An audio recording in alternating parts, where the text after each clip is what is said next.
I am 33 female, don't think I'm in the wrong here, but the way my neighbors reacted to me has me second-guessing myself. A few days ago I woke up at 8:30 a.m. and was about to let my large dogs out into my fenced backyard. At the last second I checked my phone and saw that my next-door neighbor Catherine had sent me a text at 1 a.m. telling me there would be contractors in my backyard power washing her house from 8 to 9 a.m. Here's my issue. I wouldn't mind letting them in my yard if that made the work easier. But Catherine never asked, she just told me it was happening, with 7 hours notice, in a text sent to me while I was asleep. It was just by chance that I saw it before I let the dogs outside, and had I not seen it, I could have let my dogs out into my yard with contractors already in the yard. One of my dogs is a very fearful dog, and while he has never bitten anyone, that is only because I work extremely hard to protect him from unwanted encounters with strangers, advocate for him and his personal space and special needs, and never let anyone get close to him without measures taken to make sure everyone is safe. He is a very loving and special dog, so this is just not a risk I'm willing to take because I want to be a responsible dog owner. My neighbors know this, and they know he's scared of pretty much any person that I don't carefully introduce him to. I also have very clear signage on all the gates. But they told the contractors they could go into my yard. Didn't ask permission, didn't wait for my answer. I felt this was an egregious overstep, and just kinda rude and entitled of them to not ask me permission, and just tell me it was happening like I had no say in the matter. I got mad and texted her back and told her that this could have a very serious safety issue and it is not okay, under any circumstances, for them to ever give anyone permission to enter my yard where my dogs could bite them. Unacceptable, and never again. Catherine's husband Jack then blew his top and told me that they didn't have any notice either. They heard from the contractor in the middle of the night and there was no time to notify me. I feel like that's not my problem, and that they should have waited to receive confirmed permission from me before telling the contractors it was okay. I really don't think I'm asking a lot here. I feel like this is an extremely reasonable request, dog issues or not. Then Jack told me that my behavior was unacceptable and that any harassment of the contractors would be dealt with, and that I was to immediately cease harassing Catherine. I never even spoke to the contractors.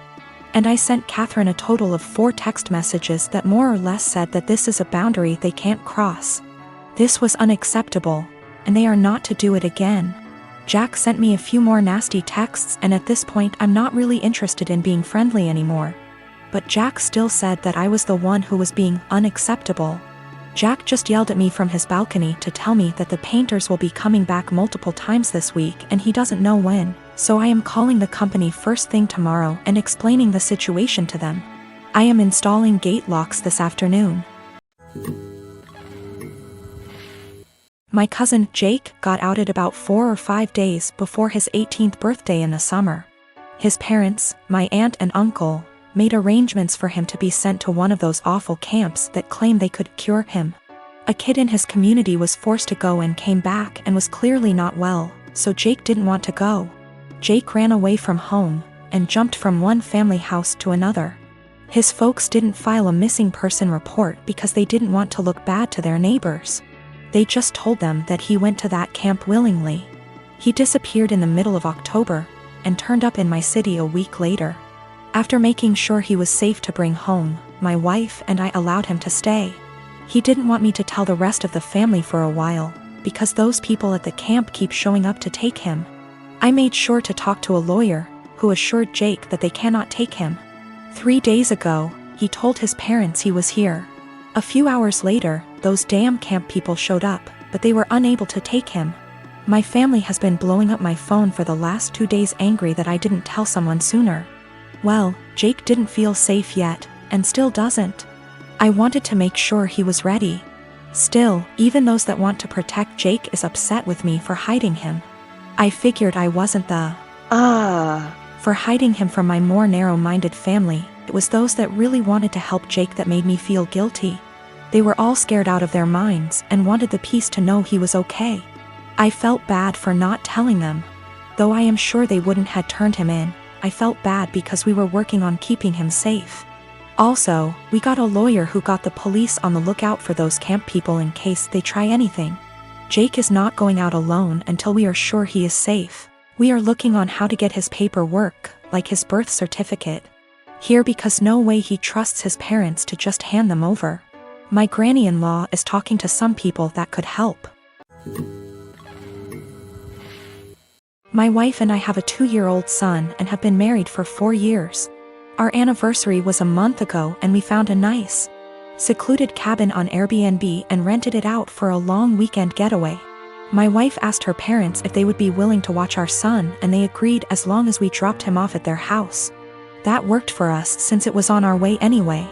I was raised Lutheran and my wife was raised Catholic, but neither of us currently go to church and have not had our son baptized. My mother-in-law knows this and hates it. She thinks our son needs to be baptized or he will burn in hell. She's that kind of Catholic. So we go on our trip and when we pick up our son and ask how the weekend went, mother-in-law says everything went fine and that she has saved my son's soul from the devil. I ask her what she meant and she says she had our son baptized that morning at her church. I tried my best to keep my cool so I didn't scream at mother-in-law in front of my son, but I pretty much grabbed my son and left. On the car ride home I was fuming and told my wife as calmly as I could that this would be the last time her parents have our son unsupervised. She tried to downplay what her mom had done, but I told her we need to wait until we get home to talk about it because I'm not fighting in front of my kid. When we got home and had a chance to talk about it, things got heated. I told my wife I no longer trust her parents with our son and that if they did something like this behind our backs I can't trust them to respect our wishes as parents in the future. I said this was a huge breach of trust and I will forever look at her mom differently. She continued to try to defend her mom, saying that she was only doing what she thought was best for her grandson. She even downplayed it by saying that it's just a little water and a few words and we don't go to church anyway, so what does it matter? I told her that under no circumstances will I allow her parents to watch our son by themselves again. I said that we can still let them see their grandson, but only if we are present. I also said that if she doesn't see what the big deal is with this situation, that maybe we aren't on the same page as parents and maybe we need to see a counselor. She started crying and said that this isn't the kind of decision I get to make on my own, and I'm an asshole for trying to tell her what kind of relationship her parents can have with our son. I told her that I no longer have any trust or respect for her parents and that I don't know if there's anything they can do to repair that. I told her what her parents did was unforgivable in my eyes and they put themselves in this position to lose privileges with our son. She's been trying to convince me to change my mind for the last month, but I'm not budging. To me this is a hill I'm willing to die on. I am a 33 years old female, and I found out that my ex-husband 37 male was cheating on me when I was 7 months pregnant with our son. I got a divorce and we share custody of our 3-year-old son. My ex-husband's girlfriend tried to get involved in my parenting several times. She even commented on my son's name, implying that we should agree on a name we all want, not just what I wanted, and tried to dictate what he should and shouldn't have. As a result, she started throwing stuff of his that I paid for myself. Honestly, it's frustrating because I'm barely getting by with the money I have and cannot afford to buy replacement for all the stuff she throws put, but my ex-husband says it's her house and she gets to decide what can and can't enter. I made a crochet blanket for my son with his name on it. This blanket is special to me, and the tools I used to be able to make it cost me money, not to mention the time and effort it took to get it down. I sent my son to stay with his dad days ago, and he wanted to take the blanket with him to sleep with it. I don't know exactly what happened, but when I came to pick him up he told me his dad's girlfriend took it away from him and threw it out, leaving him with no blanket to sleep with at night as punishment for him for not accepting the one she offered. I was furious. I called his dad, but he hung up on me. I sent him a text explaining the situation, but he texted back telling me that I should stop the drama and go look for a job if I have so much free time on my hand, instead of picking on his girlfriend. I felt frustrated. I visited his family, who are good to me, and told them about what their son's girlfriend did. Now it's worth mentioning that she's been working hard for their approval and to get on their good side. They were shocked to know about what she did. They all flipped out on her and started calling her out. My sister-in-law took it further by putting this on social media, which made other family members see what she did.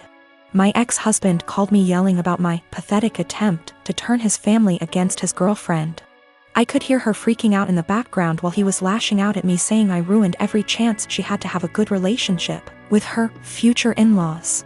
I hung up and felt absolutely horrible, even though I was just venting to his family about what happened and felt frustrated. I'm not sure anymore, since the whole family aren't speaking to her, that might have a lasting impact on their relationship with her.